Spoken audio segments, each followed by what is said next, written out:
Here's a tutorial on For He's a Jolly Good Fellow. This is from the Faber Piano Adventures, Book 1. Always love a good lead sheet, and definitely in this Faber book series, they incorporate quite a few pieces that are lead sheet to get that practice in. So it's, a more well-rounded education as opposed to just have everything laid out in front of you. At least for lead sheet, they give you the melody as written, and then the left hand, there are definitely multiple ways of playing the bass with the chords, and the chordal accompaniment doesn't have to be just blocked. But when we're first kind of getting into something like this, it is definitely good practice to do that left hand as blocked chords initially. So what I'm going to do is I'm going to play through the whole piece, whole song, with the blocked chords and the melody, and then we'll dive more into the tutorial. So here we go.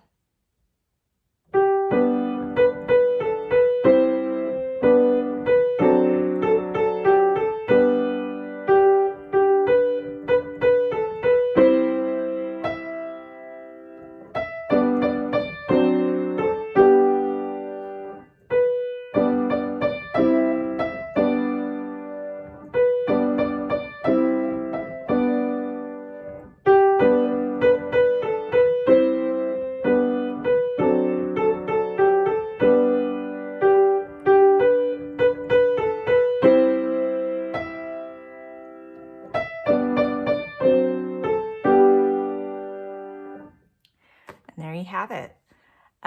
Of course, I know probably you're used to hearing it, but I just played it slow for the sake of the tutorial. All right, we're gonna start with the chords. So we've been focusing a lot on G major up to this point in the book, the G major scale, and the chords, the 1, the 4, and the 5, 7. So the first thing is, of course, getting really comfortable with that switch, the thumb extension for the C chord versus pinky extension for the 5, 7. So once you're comfortable with those positions for the left hand, then we can focus more on the legato aspect of these chords. So I know some of these you definitely have to re-hit, but just holding the chord as long as you can until the next chord, the next different chord, I mean. And with lead sheet, basically you're going to be holding the chord until it changes. So for he's a jolly good fellow, for he's a jolly good fellow. So for example, when you get into measure 9, notice there's no chord symbols anywhere after measure 7. So what I did when I first played through the whole thing, I just held it all the way until that C chord at measure 11. But if you'd like, you can definitely replay it on measure 9. So if I started from measure 7, for he's a jolly good fellow, you can do it like that or just hold it. Either way is correct. Okay, so for the chords, I'm going to have us go a little bit further in to the keys so that you don't have to worry about that F sharp, missing the F sharp with the pinky. So just keep it a little more in word inside the keys as opposed to down here where you have to reach. Okay, so we're gonna go through the chords on its own, and we're gonna do each chord back to back, starting, and I'm gonna have you play with me. So every time the chord changes, we're gonna do 4 beats each, just for practice. So it'll be G major, 1, 2, 3, C major, 1, 2, 3, 4, 1, 2, 3, 4, 1, 2, 3, 4, 1, 2, 3, 4. All right, since this is in 3, so we will definitely be counting up to 3.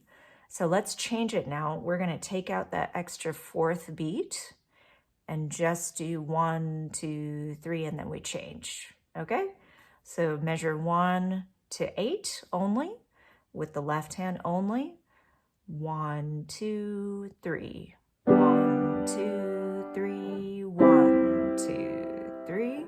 1, 2, 3. D7, 2, 3. G2, 3. Hopefully that went well.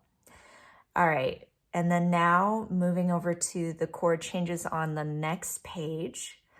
So I'm going to start at that C chord at measure 11, and we're going to maintain the 3 beats this time. So no more 4 beats, just 3.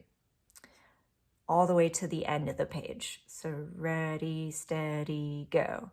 1, 2, 3, G major, 2, 3, D7, 2, 3, G2, 3, G again, 2, 3, C2, 3, G2, 3, G again, 2, 3, C,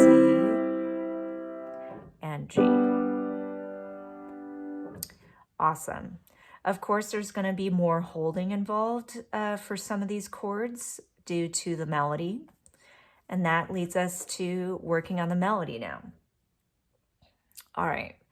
So we're going to start off with our right hand, and we're starting on a pickup note, which means starting on beat 3 into beat 1 of the melody, first full measure, beat 1.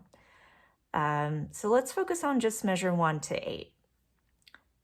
1, 2.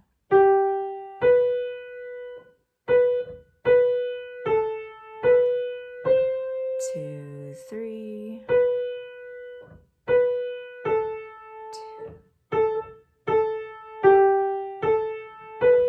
2, 3.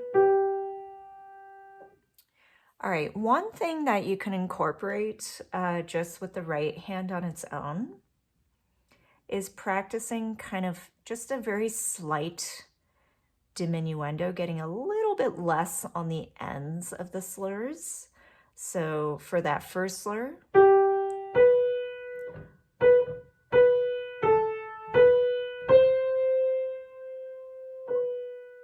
instead of jolly good fellow. So we don't really want to whack that at the end of the slur. So kind of taper off just a tiny bit. And then being careful about all these pickup notes with a slur attached into the next measure. So notice that measure 4 into 5, the slur starts technically at end of measure 4, going into measure 5, and then it ends at beginning of measure 8. And then there's another slur that starts end of measure 8, etc. So you do want to still connect over into the next bar, even though the way it looks is like your eyes have to shift from here all the way to over here. So for example, end of measure 4, 4 he's instead of 4 he's. And similarly, when we get into measure 9, we don't want to do 4 he, it's 4 he's, right? So really paying attention to the slurs in this particular piece. All right, we're gonna keep going. So starting on that pickup into measure 9. So let's try up to a fellow with the forte. So top of page 2. 1, 2.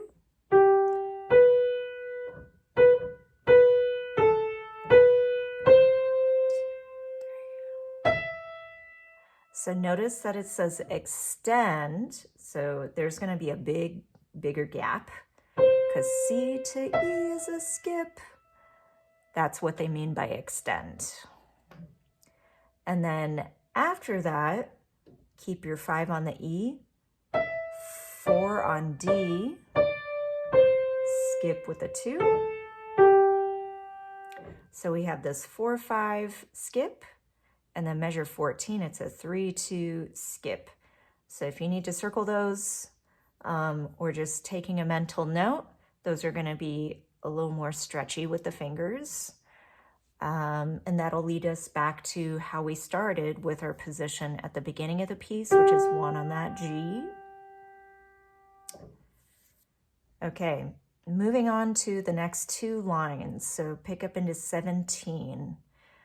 We just ended on G and with a tie, so we go 1, 2, 3, 1, 2, 3, 1. 2, 3, 1, 2, 3, 1. 2, 3, 1, 2. All right, so if you need to write, sometimes I have students, if there's something coming up where it has to shift over into the next line, it's usually a good idea to make it write down. Okay, 1 is on G, excuse me, but then there's gonna be a skip with that 2. So maybe skip 2 or whatever you wanna write that helps you remember that skip between G and B, which is right over here. Awesome. All right, so I'm looking at the last 2 measures of page 2 of this song. So that's 4th finger on D. And then D, C al fine is written there, da capo al fine, which means we got to go back to the beginning. And then we end at the fine, which is measure 16 on page 2.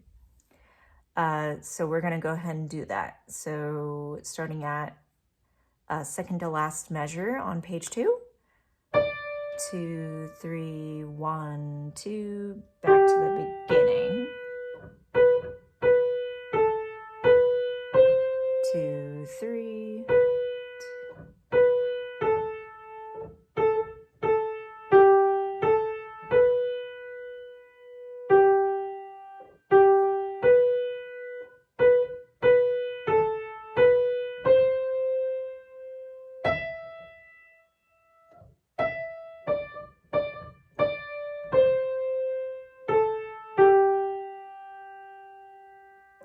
And by the way, when you get to fellow, there is that fermata sign. So instead of holding it for 2, maybe 3 or 4, maybe even 5, add that suspense. And then that nobody can deny can end with that.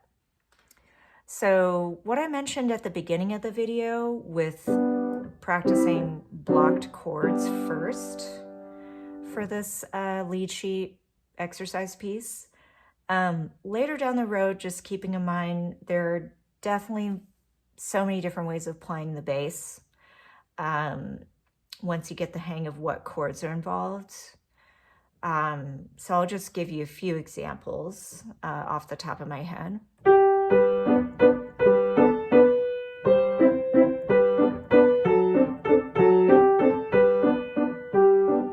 So I'm doing that waltz pattern that we've seen in the past. Another option could be arpeggiated.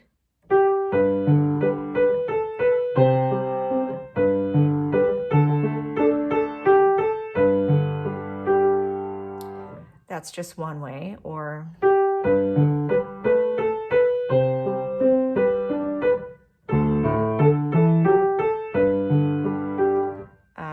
just made that up on the spot. But yeah, keeping in mind, this lead sheet kind of allows for some creativity on your part once you get the hang of the chords. And again, you can play this piece in multiple different ways every time. So pretty cool stuff.